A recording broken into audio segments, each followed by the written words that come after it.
So let's talk a little bit about supervision of AI, less so governance from a governance perspective, but what is the role of live agents in supervising AI within Avaya Infinity? Because I was looking at some of the demos, which you should all check out. They're great, available online, very transparent, which is a rarity. And I saw that the live agents were shown AI-generated responses, and then they could edit them, make sure they were in step with everything, and then either copy-paste them or just rewrite them themselves into that customer conversation. So what other ways do human agents assist with AI? And this might feed into the concept that you came up with of tandem care. Yeah, that is where tandem care came from. So if we look back, like, what has tech done for all of tech's history? It's found some way to improve some productivity lever. Right. And, that could be like as simple as like nails going into a boot on an assembly line through to fancy software.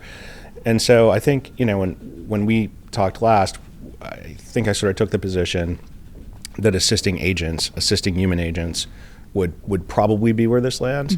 I'm still there.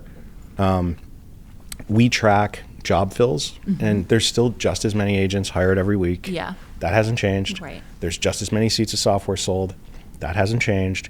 All right. What has changed is the ability for you to blend software support into an agent's life to make their life better and get a better output. And so Infinity lets you do that.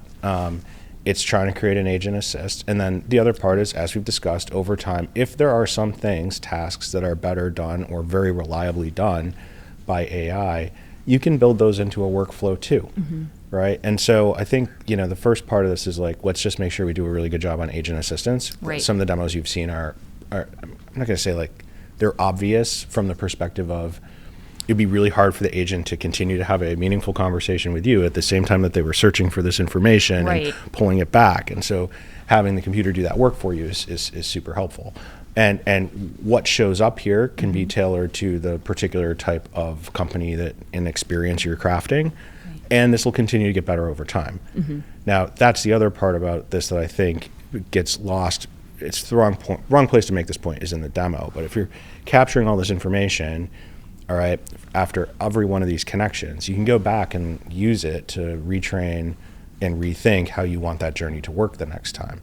So the other part about AI I think that's interesting is you got to remember we want to train it, so you got to use it to train it. Right. So that reinforcing loop is important, and that goes back to we want to keep track of all these connections in the platform, and now we're back to like why you'd have Databricks.